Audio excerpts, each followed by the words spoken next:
এই মুহূর্তে রাজ্য সরকারি কর্মচারীদের স্বাস্থ্য প্রকল্পের ক্ষেত্রে একের পর এক ইতিবাচক সিদ্ধান্ত নিয়েছে পশ্চিমবঙ্গ রাজ্য সরকার। কয়েকদিন আগেই এই খাতে এমপ্যানেলড হাসপাতালের সংখ্যা বাড়ানো হয়েছিল, পাশাপাশি কর্মীদের টাকা মেটানো নিয়েও বড় সিদ্ধান্ত নেওয়া হয়। একদম সম্পূর্ণ বিষয়টি ডিটেলসে আলোচনা করার আগে চ্যানেলে যদি নতুন হয়ে থাকেন তবে চ্যানেলটিকে অবশ্যই সাবস্ক্রাইব করে বেল আইকনটি বাজিয়ে অল নোটিফিকেশন অন করে দিন এই ধরনের গুরুত্বপূর্ণ আপডেটগুলি ঠিক সময় মতো পেতে।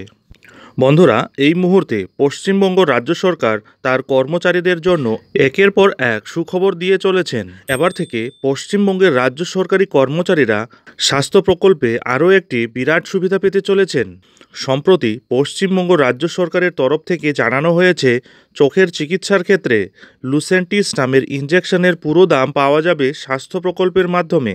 আগে এই ইনজেকশনের জন্য সরকারি কর্মচারীদের ৪৫,০০০ টাকা করে দেওয়া হতো স্বাস্থ্য প্রকল্পের মাধ্যমে, বাকি টাকা সংশ্লিষ্ট কর্মীদের পকেট থেকেই দিতে হতো। তবে এখন নিয়ম হয়েছে, এই ইনজেকশনের দাম ৫০,০০০ টাকা পেরোলে অর্থ দপ্তরের মেডিকেল সেলের কাছ থেকে আগাম অনুমোদন নিতে হবে। এদিকে আবার ১০০ মিলিলিটার হিউম্যান অ্যালবুমিনের জন্য রাজ্য সরকারি কর্মচারীদের স্বাস্থ্য প্রকল্পে বরাদ্দ বৃদ্ধি করা হয়েছে বলেও দাবি করা হয়েছে রিপোর্টে। এতদিন এটির ক্ষেত্রে সর্বোচ্চ ৩,০০০ টাকা করে পেতেন রাজ্য সরকারি কর্মচারীরা, তবে এখন থেকে পুরো দামই পকেটে ঢুকবে সরকারি কর্মচারীদের। উল্লেখ্য, সরকারি কর্মচারীদের জন্য স্বাস্থ্য স্কিম চালু করেছিল রাজ্য সরকার। সেই স্কিম নিয়ে কয়েকদিন আগেও একটি নয়া বিজ্ঞপ্তি জারি করা হয়েছিল পশ্চিমবঙ্গ রাজ্য সরকারের তরফ থেকে। রিপোর্ট অনুযায়ী গত ২৪শে জুলাই রাজ্য অর্থ দপ্তরের মেডিকেল সেলের তরফ থেকে একটি বিজ্ঞপ্তি জারি করা হয়। সেই বিজ্ঞপ্তিতে জানানো হয়েছিল, পশ্চিমবঙ্গ হেলথ স্কিমে আরও বেশ কিছু হাসপাতালকে যুক্ত করা হয়েছে।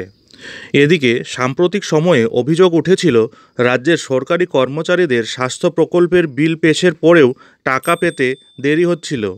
এই অভিযোগের পরিপ্রেক্ষিতেই পদক্ষেপ করেছে রাজ্য সরকার।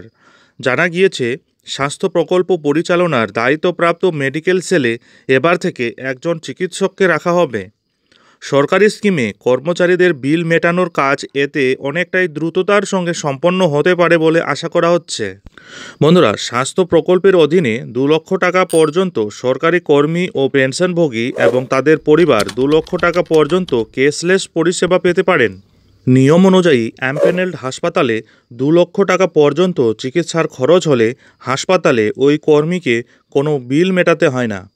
তবে বিল যদি ২ লক্ষ টাকার বেশি হয় তবে সেই বিল কিন্তু পেমেন্ট করতে হবে, যদিও পরে রিম্বার্সমেন্টের মাধ্যমে সেই টাকা আবার ফেরত পান সংশ্লিষ্ট কর্মীরা। বন্ধুরা, এইসব সরকারি সুযোগ সুবিধা পশ্চিমবঙ্গ রাজ্য সরকারি কর্মচারী ও পেনশনারদের দেওয়া হচ্ছে, খুব ভালো কথা। কিন্তু তার সাথে সাথে দীর্ঘদিন ধরে বিক্ষোভ, আন্দোলন, অনশন, কর্মবিরতি করার পরেও তাদের প্রাপ্য ডিএ কেন মেটানো হচ্ছে না? বর্তমানে এই মামলাটি কলকাতা হাইকোর্ট হয়ে সুপ্রিম কোর্টে বিচারাধীন। শুধু তাই নয়, ১-২ করতে করতে মোট ১৩ বার পিছিয়েছে এই মামলাটির শুনানি। জানি কোন অদৃশ্য শক্তির প্রভাবে এই মামলাটি সিরিয়ালে শেষে পড়ে যায় এবং সময়ের অভাবে হোক আর অন্য কোনো কারণে হোক এই মামলাটির শুনানি হয়ে ওঠে না। এবার এই রাজ্য সরকারের এই প্রকল্পকে ব্রেন ওয়াশ বলেই মনে করছেন রাজ্য সরকারি কর্মচারীদের একাংশ। তাই এই স্বাস্থ্য প্রকল্পের সাথে সাথে কবে দীর্ঘদিনের বকেয়া ডিএ পায় তার দিকেই অধীর আগ্রহে তাকিয়ে রয়েছেন বাংলার লক্ষ লক্ষ সরকারি কর্মচারী এবং পেনশনাররা।